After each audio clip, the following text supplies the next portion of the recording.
That's how I feel about the entire NFC South. Like, you pick any team in the NFC South, and I'm like, I don't really care. Like, Seriously, next, can we talk about another team? Like, who's the most exciting team in the NFC South?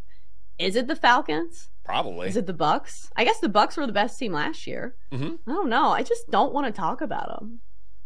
Can I ask you something very quickly? Not to deviate away from the Yeah. NFC South, it's football related.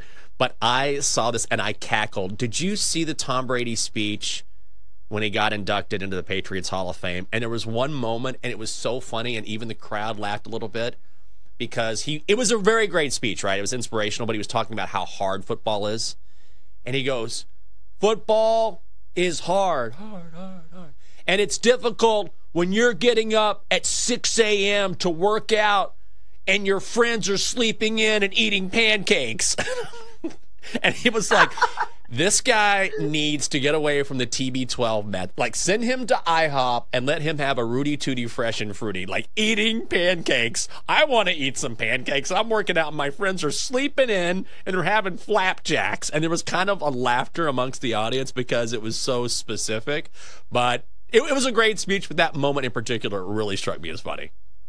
Yeah, who knew that pancakes lived rent free in I Tom know. Brady's head? Like, do you think that he allows himself to cheat a little bit more now? Because I tend to think that people who are that type A, like, he'll never kind of No. abandon that mentality. But, like, it is a sad lifestyle. Like, if you really don't even let yourself have pancakes, like, my God, live a little. It's not going to cost you a championship.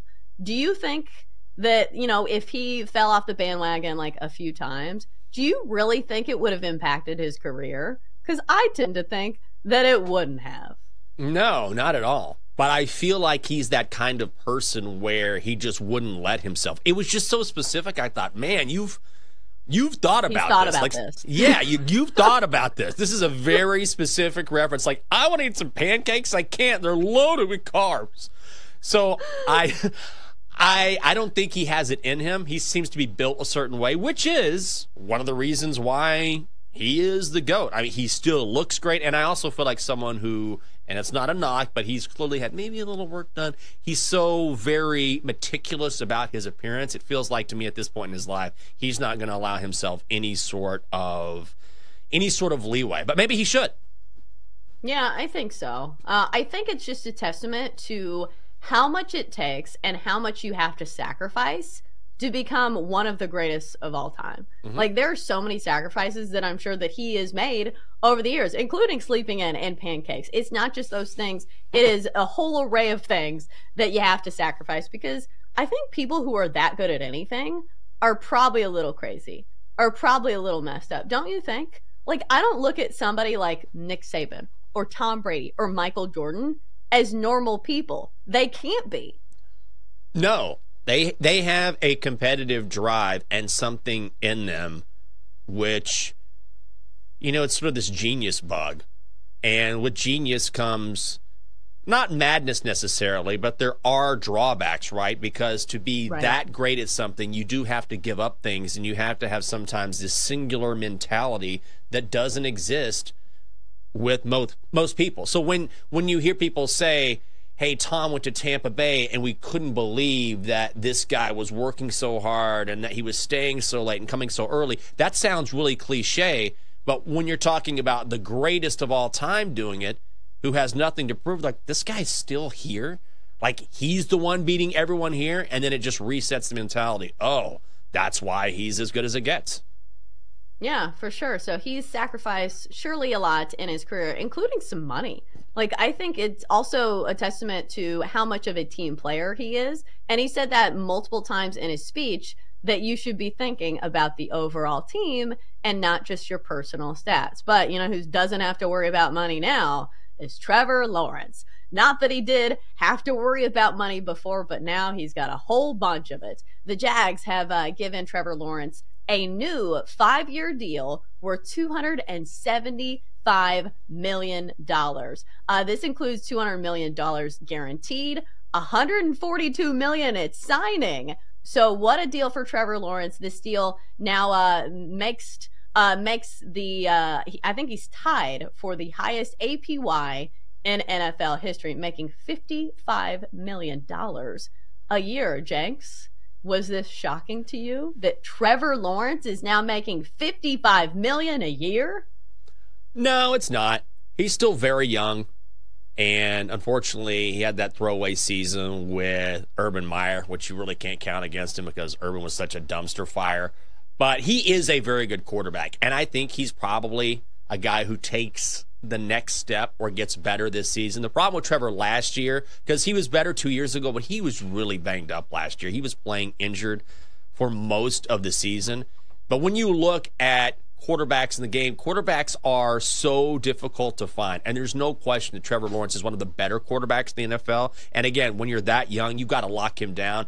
And when you've seen quarterbacks like Joe Burrow reset the market, then you knew he was going to get paid, Trevor Lawrence, at some point. So I wasn't stunned. I always get stunned at the numbers, but that's where we are in the NFL. $200 million guaranteed. Good on him.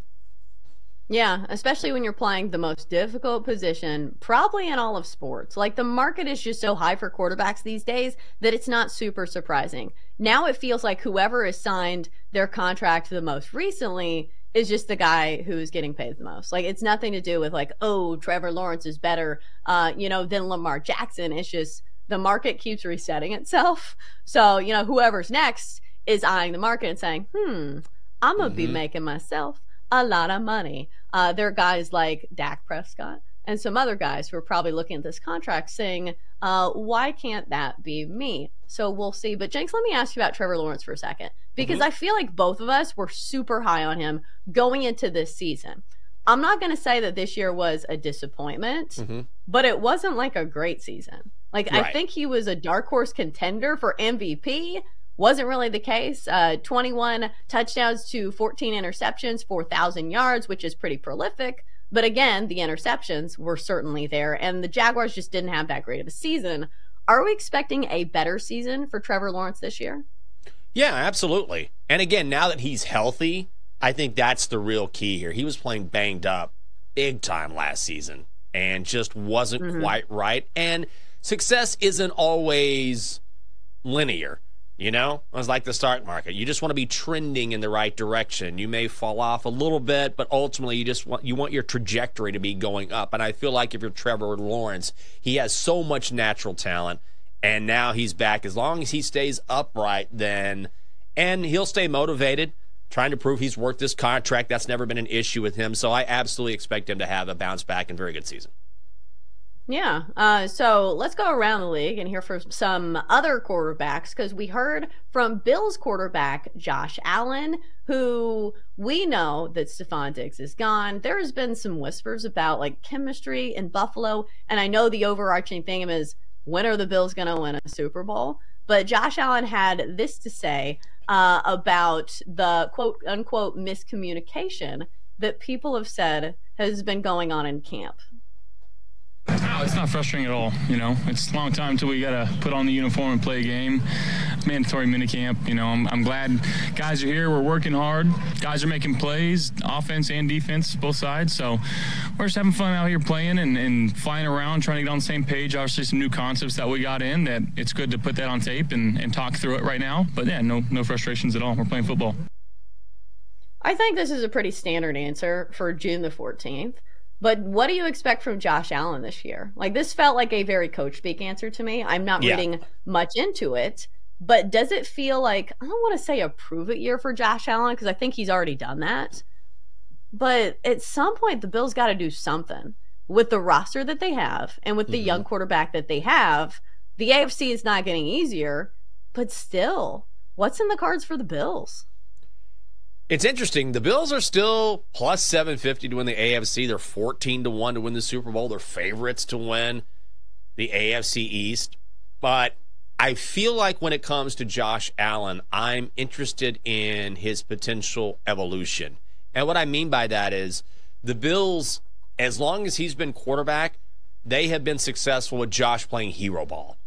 Josh runs, Josh throws. And yes, he has Stephon Diggs. He has some weapons, but They asked Josh to do so much as part of that offense, which is all well and fine. But as we've seen before historically in the NFL, if you're a quarterback, you can only take so many hits before it starts to wear on you and physically you start to break down. So I think if you're the Bills, and one of the things I'm interested to see is, can they sort of mitigate the number of times that Josh Allen is asked to do everything to preserve him a little bit and elongate his career? Because, yes, in the big games, have him do it all. But you can't have that happen over the course of a season or he's going to break down. So I want to see how that evolution potentially takes place.